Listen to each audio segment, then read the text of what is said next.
Yep, after a painful wait, PSVR2 is finally here, and, well, depending on who you ask, I was fortunate enough, or stupid enough, to get one at launch. I'm going to be setting up Sony's newest VR headset and sharing my initial experiences with it, as well as giving it a whirl with a bunch of VR games. I also invited my mate Affie round to try it out, to offer an unbiased opinion from someone who didn't just blow over 500 quid on one of these.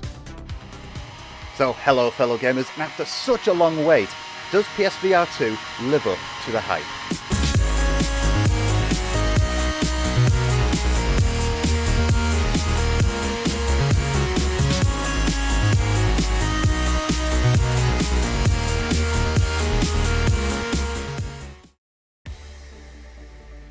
Many of us have been looking forward to the PSVR2 for a very long time, long before it was even officially announced at CEX in 2022. With inside-out tracking, 4K OLED 120Hz screens, adjustable lenses, eye tracking, new controllers, it looks incredibly promising. And now it's on our grubby little faces.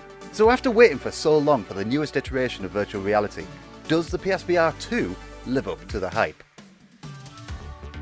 Before we get to setting up the PSVR2, let me show you what the situation was like with the last PSVR. What you're seeing here is what was involved in order to set it all up. The headset, the breakout box, the camera, so many excess wires, not to mention all those different controllers. You can really tell just how convoluted it was to set up. It was a bit of a mess.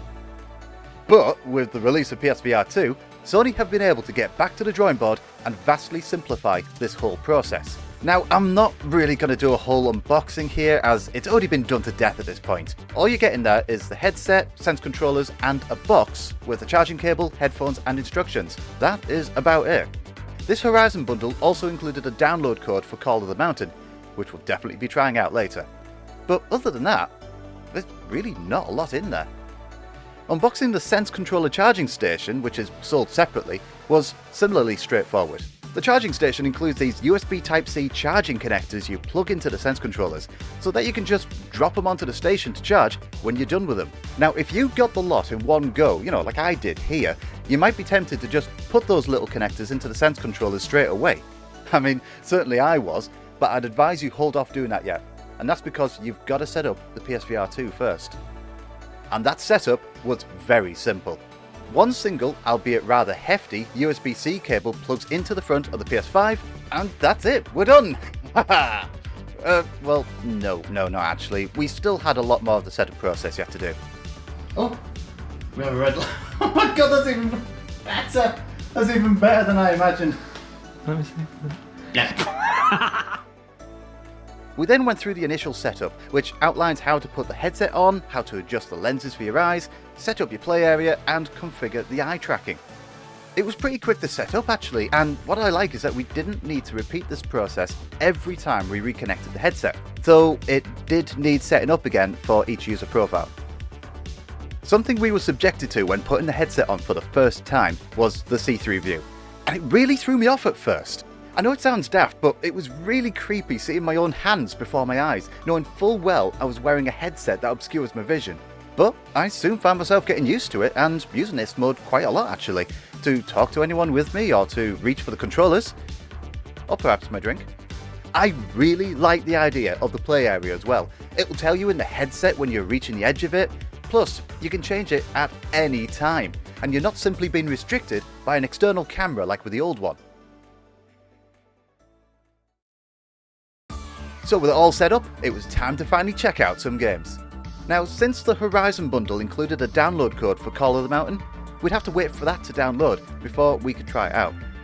Luckily though, that morning, I purchased and downloaded a number of PSVR2 compatible games that we could jump into while we wait. Moss was a good choice for a first game, I thought, since I'm already well versed with it. And straight away I could tell it was much sharper and more detailed, and it ran like a dream. The freedom afforded by the new Sense controllers made it much easier to interact with the puzzles, and Quill still looks as cute as a button. It definitely feels more comfortable. Is it the headset particularly, or the controllers, or all of the setup? I think it's just the whole thing overall.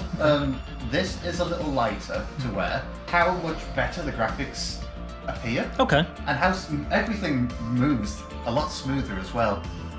I mean a lot smoother. Rez was another obvious choice for me, especially seeing as upgrading my existing copy, it only cost £9. Though the performance didn't seem any different to the old version, the whole game was stunningly sharp and it's just as frantic as before. They've even gone the extra mile and included an eye tracking option on this one, so all you have to do is just look at your target to aim. Now I think the eye tracking needs to be configured perfectly for this to work though, as my reticle was always a little off from where I was actually looking. I'm going to have to go back and reconfigure the eye tracking again. In the end, I just went back to using my whole head to aim like before. Oh, alright, okay, that was weird. And each of these are throbbing. Oh. How do you feel? Oh yeah, I can feel it pulsing with the beat. By this point, Call of the Mountain had finished installing, so it was time for us to really put this headset to the test. And it was, in one word, stunning. Now sure, there's a lot of climbing involved, but the graphics and the overall scenery were staggering. And the combat with the bow and arrow, it was just so intuitive. I can't tell if the game was helping me a bit, or if my aim was really that good. It was even a lot of fun just picking up random items and just yeeting them off the side of the mountain. Though I did get a little carried away and kind of broke my light shade. We stuck it up against the ceiling after that to avoid any further mishaps. You're actually physically moving the machine parts, that's so bizarre. It just removed its eye, that's amazing. It was time to break out the Logitech steering wheel and head out into the wide world of Gran Turismo 7. The entire game, more or less, can be played in VR. All of the menus are left in cinematic mode, but the racing itself is all in full VR. And it is fantastic! Thrashing around racetracks while sitting behind the wheel of a speeding motor, seeing so many other cars actually around you, it's such a thrilling experience. Now I did find that the transition between cinematic mode into racing mode to be a bit jarring, but overall it's incredible. And it's everything we wanted from GT Sport before it.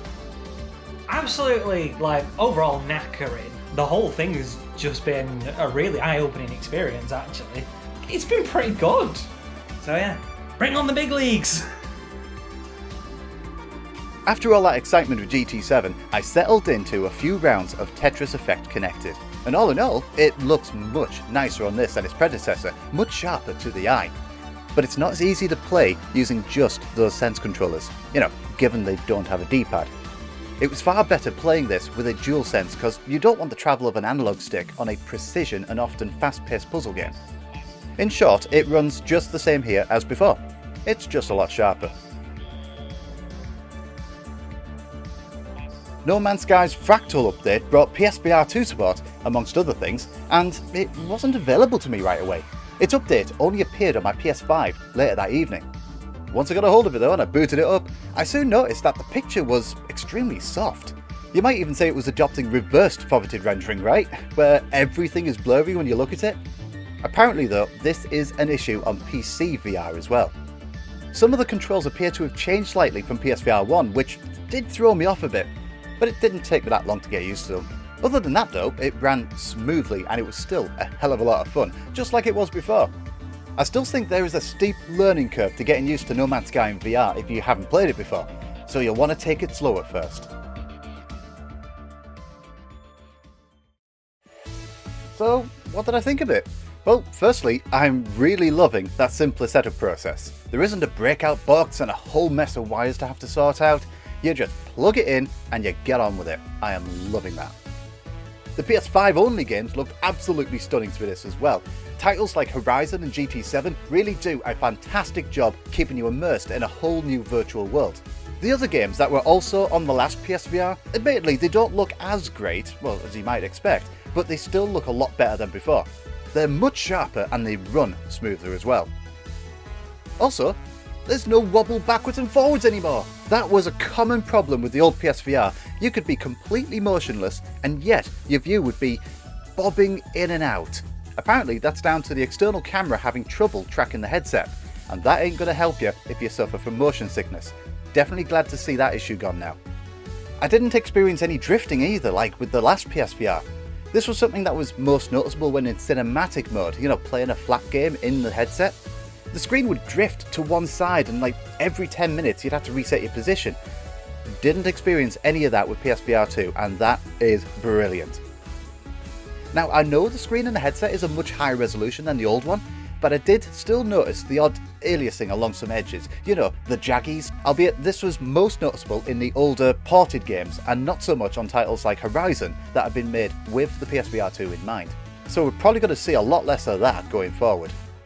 And even though I was wearing the headset correctly and I was in the sweet spot, quote unquote, I still noticed some chromatic aberration in many of the older games. Where the colours start separating when viewing scenes at certain angles. Although, I wonder if this is just down to the lenses that were used. But overall, I have been very impressed with PSVR2, and I've been having a lot of fun with it over the last few days.